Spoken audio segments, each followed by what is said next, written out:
Hello guys, my name is Caesar from Crafter, and for today we are going to convert C# class into XML as a string, and then convert the string into the class, the type of the class also. And what is, maybe you would ask, what is the importance of doing this? So for example, you will need to centralize all the character data. For example, if you are making an RPG and you want to save all the character preference in just one serializable class. So for example, you in that class it includes the character level, some maybe you would store character health, the position, the character last position of the character, and something like that. So learning this new technique in game development will help you will make you the game development more reliable, efficient, and fast. So let's continue. But before we continue, I would like to invite you to watch the previous data processing tutorial called this Enum C# Unity, and now it will appear here in this question mark by YouTube. And you could also watch the second part, which is converting the JPEG into base64 string, so that you can save it on your MySQL server or on the player preps. For example, you are saving pictures of your user. So moving on, sorry for that. Now we'll go back to our script. Data processing is simply, if you did not watch those two tutorials, data processing is simply composed of the namespace called data processor, because we want to enclose this class so that we can access this data processing class in another script without referencing this, just using the assembly data processor or the namespace data processor. And then these are some of the reusable method that we did last tutorial, and let's make a new one. So now we want to convert we want to convert a class into string. So in our sample script, which inherit the mono behavior that will be public here in canvas here, so let's try. Let's comment this out so that we can start a new script. Just this will be uncomment so that we have a reference for our future tutorial. So we want to make a serializable class. Now we want to create a public class, which is name sample or character. We name it character preps, and we will not inherit any assemblies such as mono behavior, just a plain class. And we should tag this class as a serializable system by saying system.serializable. Now we have a class that can be displayed also in the inspector. By doing this also, we can allow this script, no matter what is the variable of this, we can show it on the Unity inspector. I will show you what I mean. So we can create four types of variable. So we should make the variable public, of course, and at first I think we should type string, and we name that as strings, and equal to string dot empty. Second one is we make another type of variable, which is an int. So we name this as integers, which is equal to 0. The third one will be a float, which will a numerical value which contain a decimals. So integer does not contain decimals, so we call this as decimals. And also in a float, if you are a beginner, you should always put a F for float. So public, and the fourth one is public bool. You should expect that. It's the common one, and we call this as a booleans to prevent any error. So boolean, and we say this is false by default. And now we can declare this class. We call this as, we declare the class type, the character preps, and we just copy paste. And always making naming variable, you should always lowercase the first letter. So we close that one. Maybe we should assign so that we can prevent any future error. So I'm sorry for that. Stupid. Thank you for that. Wow, I'm making a tutorial and then that message just popped up. And again. And so let's continue. And as you can see, serializable. So this is a string. We can now show it on the inspector. Now we continue on saving the character preps into a string. So in our data processing, we should create a public method, and we should declare it as a static so that we can access the method without referencing also. And we call this as class to a string in the name of XML. So we should declare the type, what type are we passing, and we put here the type also, the type of the class that we need to pass, so that it will not be a specific class, it will be a general method. Any serializable class can be used here. So class, this should be class. Now class object, we call this class object. And then static, we did not return anything, that's why it returns an error. So we should return a string. And so wait a minute, and let's go. Now we are converting class into string. First is we have to declare XML serializer. Just a little bit little note, you need to use because I will show you XML serializer, so we cannot easily access the namespace or the assemblies that we need to use. So we should declare here using system.xml, I think, serialization. We need to use that. So now we can access the XML serializer. Where is that?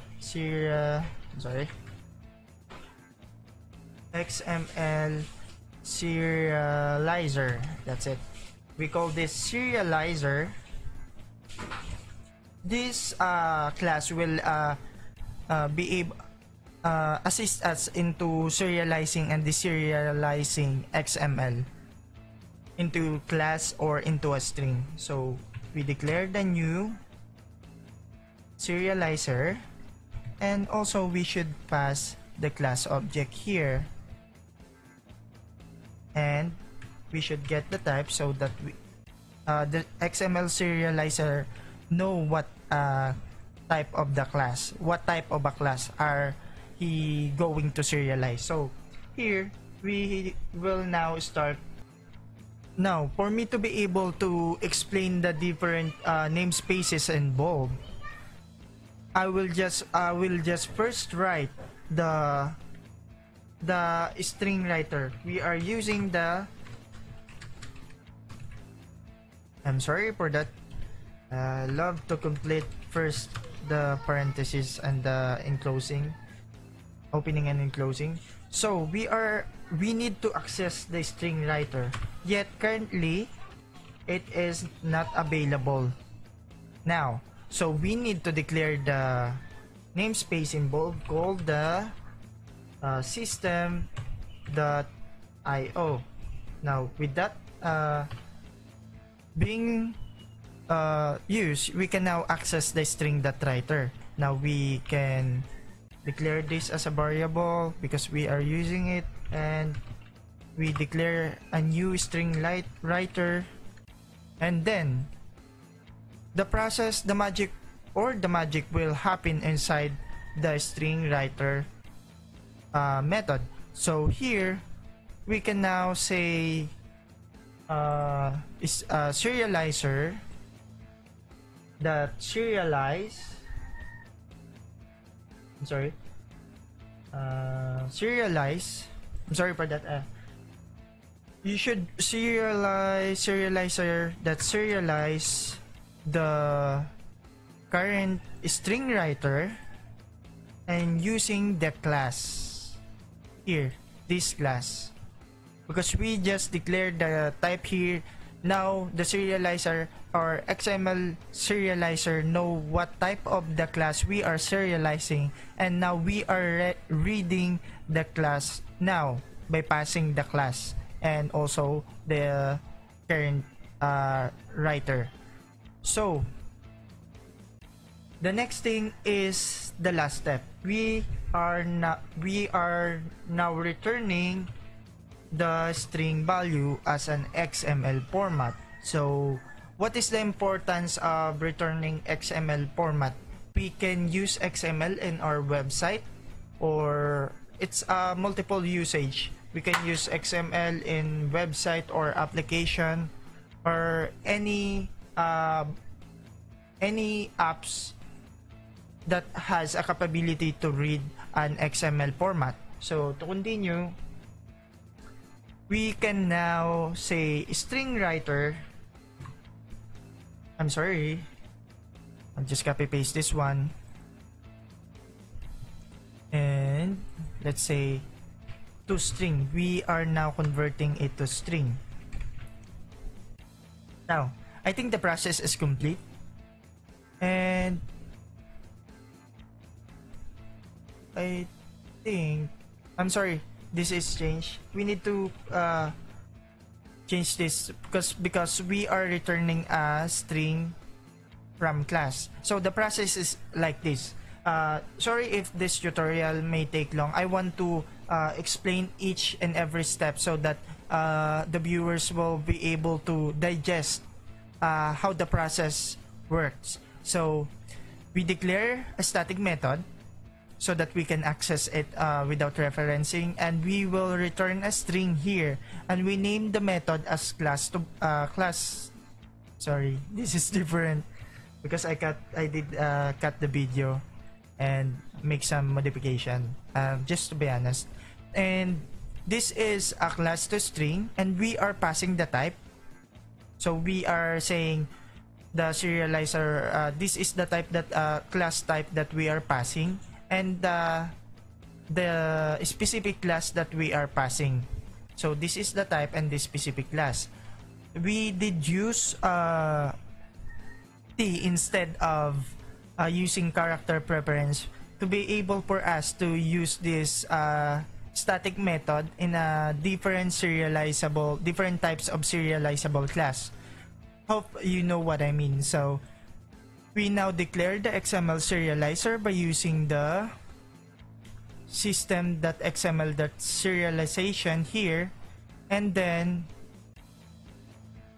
we tend to send the XML serializer what type of the class object are we giving him to be able for him to write a string from the class.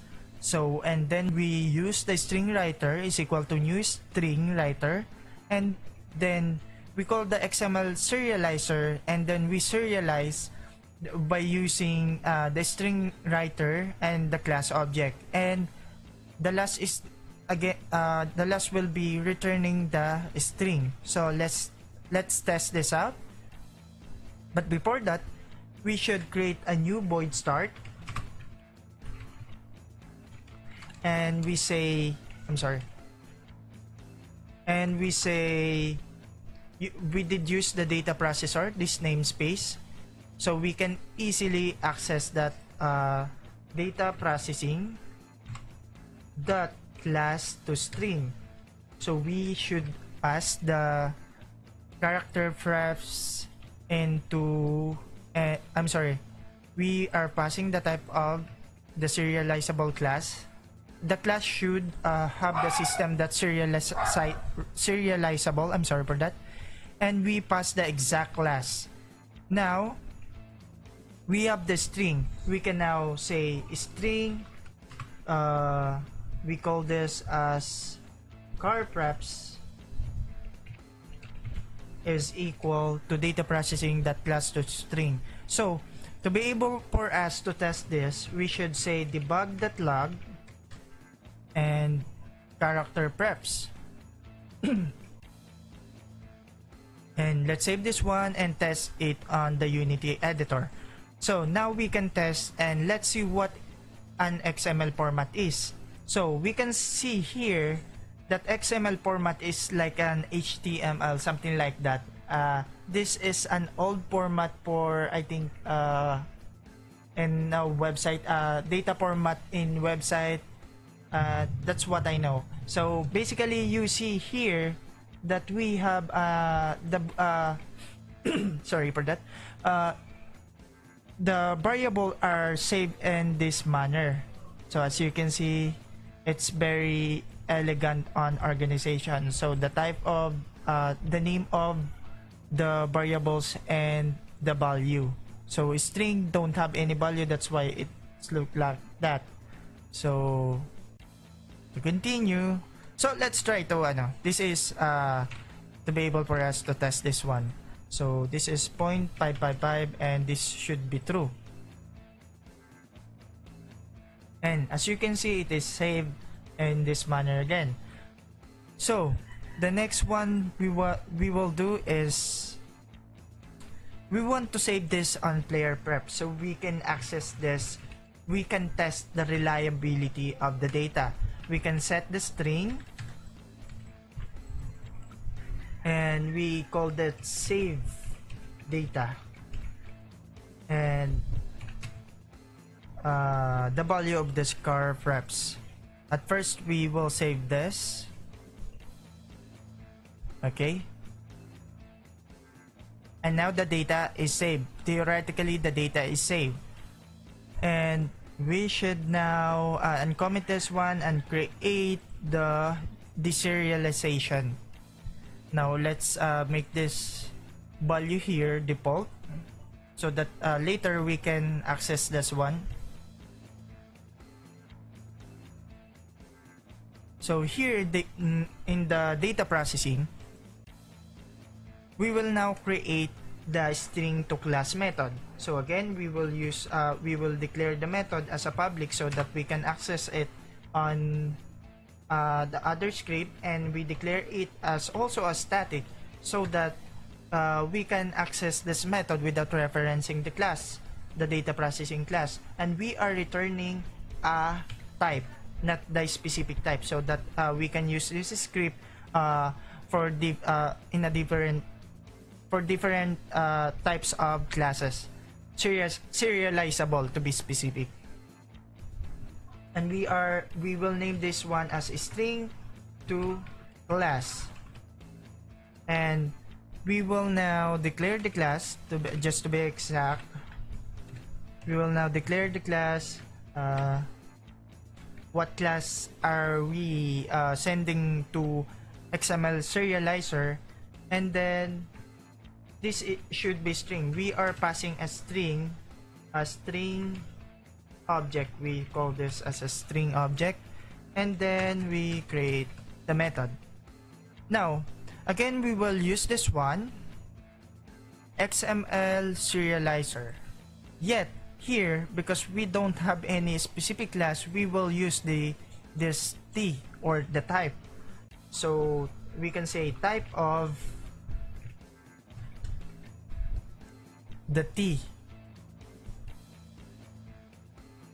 The next one is, we will use this one again. Let's just copyright this one. And instead of using the string writer, we are now reading. So we can say this is reader.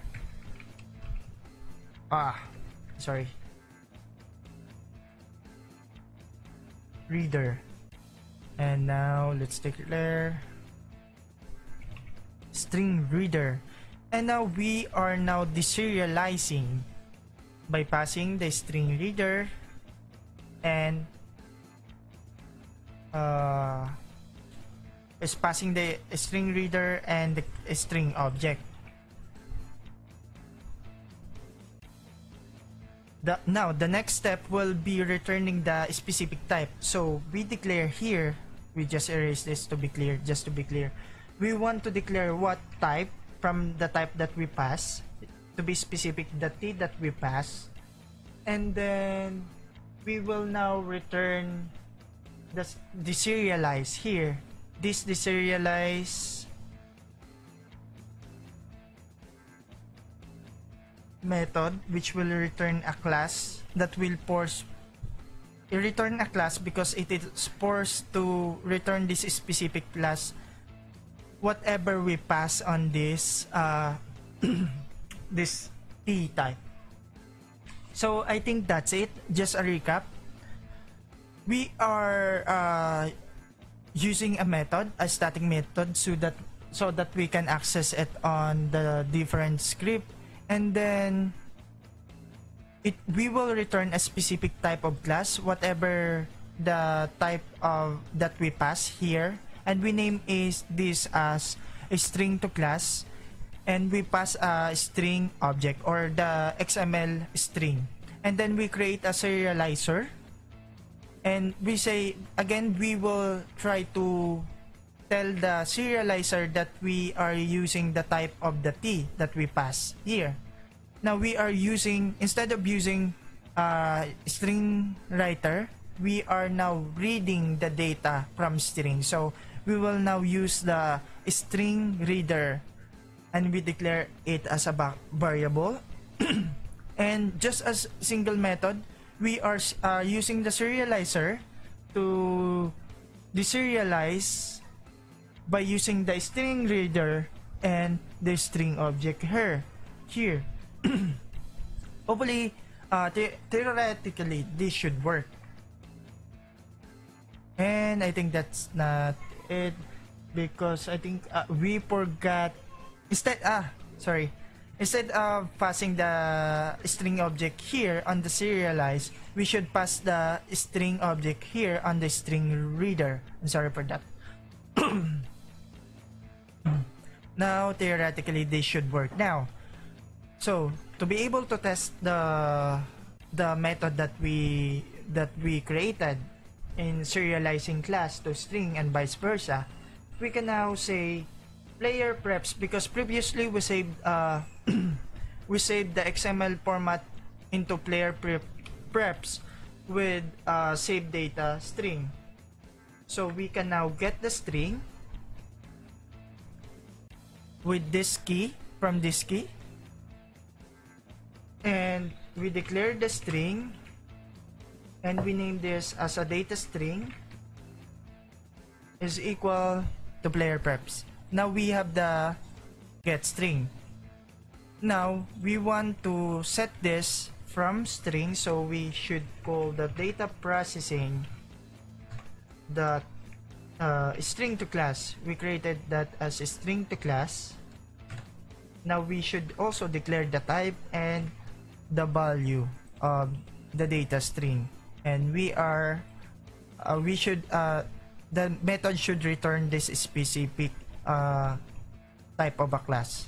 That is the important of that t in the method this t.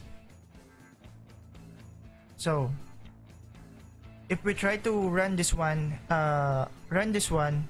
this value here should be able to be loaded from the data that is we previously saved from player preps. So this is, I think, this will be true, and this ASDS, something like that. So let's load this one. Now, as you can see, this is the data that we saved a few minutes ago. The ASDSA and 1, 2, 3 as integer, decimals are 0.555, and boolean of true. This is saved from a string. Before I end this video, you can use this as, if you have a MySQL server, you can use this. For example, you want to use your user progress in your MySQL server as a one data file, you can make that one. So again, hopefully you got the point, and you also got the importance of this tutorial. Many more are coming tutorial in the game development that I did bump up when I been employed in a game development company here in the Philippines, and now I am sharing it to you, to all of you guys. And I think that would be it. Thank you for watching, and again, I always ask for your support. Please do subscribe and share it to your friends or coworker. And if you have liked this video, please like it, and if you don't like this video, dislike it. It's okay, but please don't forget to subscribe. And thank you for watching if you made this far, and have a nice day. Bye.